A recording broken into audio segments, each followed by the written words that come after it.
All right. Concealed carry gear selection. That's the topic of today's video. We have a vast assortment of concealed carry gear out here on the table and in our pockets. We're going to talk about holsters, guns, ammo, spare magazines, and non-gun stuff, as I have it written out here. Medical flashlights, etc. I did brief Paul on this. I'm just making sure that he knows. We talked about a whole bunch of stuff that we're going to film today, and this is just one of the topics. So let's start out with holsters. What are we looking for in a holster? I want a hard-sided, form-fit holster that has an attachment method that is so strong that I can yank the gun out as hard as I want to, and it stays where it is. Boom, solid. All the examples that we have here are either Kydex or injection molded plastic. I would consider leather holsters to be a good option as long as they're quality produced. They need to be rigid enough or reinforced that you can correctly put the gun away without looking at it or messing with it. Yeah. Now, I know... Yes, there are a few companies that make good leather. Yeah. I'm not an expert on that. I don't own a leather holster. So. I would show you some good examples, but I don't have any either. So. I've handled a few or seen a few, but... Yeah. That's not, I just wanted to put that out there because just because we don't use that particular product doesn't mean that it's not good. We just don't have experience with that certain thing. Kydex holsters, there are all different types of manufacturers out there. Whole bunch of good ones, whole bunch of not good ones. Mm-hmm. Let's go over like some of the features that make a Kydex holster good. Okay. Versus not good. So like we had talked about before, and you'll be able to see when you pick one up, like hard-sided, meaning that like even if you don't have a gun in there, like we can't fold this up. Like we can't smash it in our hands. We can get a little bit of flex out of it, but it's not collapsing. So if our belt was here and the gun was removed, there isn't enough flex there that I can't correctly put the gun back inside of it. And if you flip one over, and you'll get better at the more you handle a correct one versus an incorrect one, you'll be able to spot it laying on the table like we can. But for sure, if you can see the outline of the different buttons and switches that are on the slide of your gun and the trigger guard portion kind of set in the impression of the plastic, I think that's a good tell. Mm-hmm. And then we can get into like attachment methods, but generally you're going to have something like screwed or bolted to the side that's going to create the connection between the holster and the belt. Yeah, so when you're looking at Kydex holsters, a lot of them look the same. I would really encourage you to try to get your hands on whatever you're going to use before you actually buy it, because these things the good ones are pretty expensive. One example that I brought out here, I don't even know what brand this is, but I picked it up at a gun shop because I wanted a Glock 17 holster and I didn't want to wait for my normal vendor. And it looks good. It has the features that we just talked about. It has good clips on that are on most major holster manufacturers. It has adjustable retention, which we'll talk about here in a second. It looks like it's molded form fit to the gun, and both a Glock 19 and a Glock 17 lock right in there. It clicks in place. It doesn't fall out. All good things. But I found out when I started working with it in dry fire, this little lip, which is both on the front and back side, when I go to draw the gun, my knuckle runs into that and it's super uncomfortable. I have found that on several other holsters. I didn't think of it until you mentioned it now, but it is something to be aware of. I'm not entirely sure that there's anything to be done about it. Yeah, I mean, you could Dremel a bitch, but... Yeah, I do think like that was something I thought of was when you pick up a Kydex holster from a company that really knows what they're doing. I don't know if they're... I know they are using a polishing wheel in certain areas, but you can see that they've kind of blended over the edge and then they've polished it. I also think that some companies may use like a heat process to make that smoother. But for sure, and we don't have any poor quality ones laying here, but if you pick one up or you feel it around the edges of where that plastic is formed or where it meets something else, or like a termination like this, it can be really sharp and rough. These I can just tell, like I can run my finger over without any kind of like discomfort. Definitely if you're spending time carrying that gun around in your everyday life, you will appreciate the fact that someone took the time to finish out those edges. Yeah, I won't say the company name, but I spent close to $200 on what was supposed to be a really high-end holster, and it was not. The edges were not rounded, which is like, if I pay $30 for a holster and the edges, I got to like do a little bit of work to them, not a big deal. If I'm paying for a premium quality product, I expect that kind of work to be done on it. And there were other issues with it as well. I do think generally, and I think I know what brand you're, or the person we're talking about. I would say that was the only case that I can think of that I shopped, or that we used someone who was referred to us that we actually didn't get good customer service from. And I would say there are a variety of manufacturers here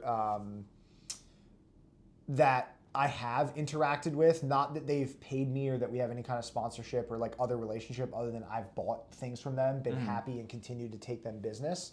But I would say that I tend to stick with or get, I would like to shop as local as I can to myself. I think sometimes it may be convenient that we could like run the holster there, or like we have a physical place we could go and get something tuned up, worked out.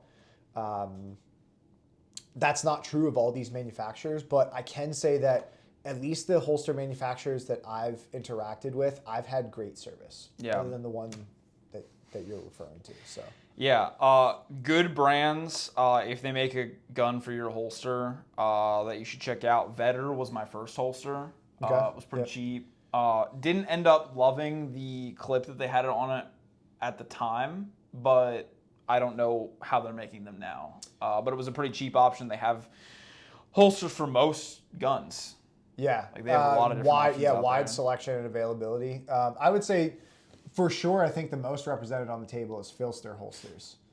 We've mentioned them before in our videos, but the City Special and the Floodlight, both of us have one of those. And then this is an NSR holster, and this is actually from that company. I did a video earlier today talking about a mag carrier that's no longer made. This was made from a company called High Threat Concealment. Has gone out of business since I started buying holsters. So that's kind of crazy to think about, that I've been doing this long enough that companies have popped up and shut down. Yeah. But these Means you're old, bro. Yeah. These style holsters are available from other people. So. Yeah. Filster by far best customer service out of it. I mean, other companies have good customer service. Other manufacturers make good holsters. Like, don't get that mistaken. I'm not trying to like ride their dick or anything. But best customer service. I've had shit break and I email them and they've got me taken care of really quickly because they understand that like, hey, this is stuff that I actually use in my day-to-day life. Yep. And that's really cool. Inside the waistband versus outside the waistband. I'm always an inside the waistband guy unless we're talking I need to go in an invert capacity where I'm carrying a larger gun belt. Yeah. Not that I would argue that outside the waistband is bad. You're going to have to dress around the gun more to break that up. So you're going to have to keep another outer layer or two on top of the gun to make sure that's not being seen. Every time I carry outside the waistband, I forget, well, I remember at that point how much more comfortable it is than having a gun stuck in your pants. It can. Yeah, it definitely can be more. And if you're, when we think about that, we could also talk about carry position will make a big difference about I think at least some difference about what holster you carry or what you prefer. We both tend to carry appendix, so inside the waistband makes sense. I can't say I've ever seen anyone carry outside the waistband appendix. But if you're more of a strong side traditional position guy, then that opens up a lot more options for you. Mm-hmm. Yeah, and that's what this one is for. Yeah, and what position you pick is going to depend on your body type, your level of comfort, what size gun you're carrying. All that's going to play into that. So there's no right or wrong answer. They have their advantages and disadvantages. Pick one that is comfortable for you. Use a holster that's safe and practice with it a bunch. Is basically what I tell people. Yep. Yeah. Outside the waistband example, I have a Safari Land over here. Again, I pretty much only wear that when I'm working in an overt security capacity. Yeah, I would say there are a few companies that have made some, or we have been told has made some jumps in retention holsters in the last few months or few years. But I would still say that like if I'm carrying a gun that is visible to the public, it's in a Safariland holster. Yeah. I don't know of better options. If there are ones, I'm open to hearing about it. Put them in the comments. We'll check them out. Yeah, I'm always down to test new gear. I do not claim to know everything or have tried everything, and I'm always down for that. But so while we're talking about that, passive retention versus active retention, most of the holsters here that you would wear concealed carry have passive retention. So the friction of the Kydex or the plastic against the gun is what's going to hold it in place when it's in your pants. With an active retention holster, you can see this one has a button and a hood that clicks over top. So that just gives you an extra layer of...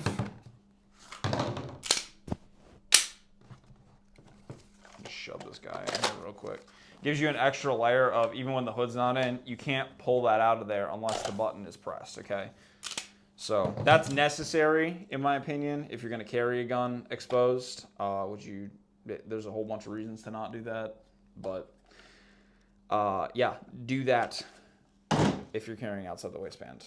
Inside the waistband, I don't really consider it necessary. I think there's 1 or 2 companies that do it for people that want it. Retention? Yeah. I can't say that I've handled one, but I would think it's possible. Or in there, if they have a customization line. Yeah. Maybe. If you want it, cool. Don't think it's necessary, again, for a variety of reasons that we don't really need to get into. I do have one notable difference up here is this pocket holster. I don't exclusively pocket carry often. I don't consider it the best choice, but sometimes it is the best choice for what I'm doing or what I'm wearing that day. Especially as a backup gun. Yeah. A pocket holster might be an option. Yeah. And same thing, it's Kydex. It covers the trigger guard. The gun, in this case, a Smith & Wesson 43C, locks into place when it's in it. The big thing with pocket holsters is making sure it stays in the pocket when you draw the gun out. This one's really well designed. Most pants that I put it in, the hooks on either end of the holster keep the holster in the pocket even when I really aggressively draw the gun under time pressure. Yeah, you have to work that out for yourself. In the clothes that you're going to be wearing, you need to be dry practicing. Yeah, for sure. I'd say that's super important with any of the gear that we have out here. For sure, yeah. Any other notes on holsters? The only thing I thought of, and it's becoming more and more common now, is holsters that are cut in a way that you could put a pistol in with optics on it.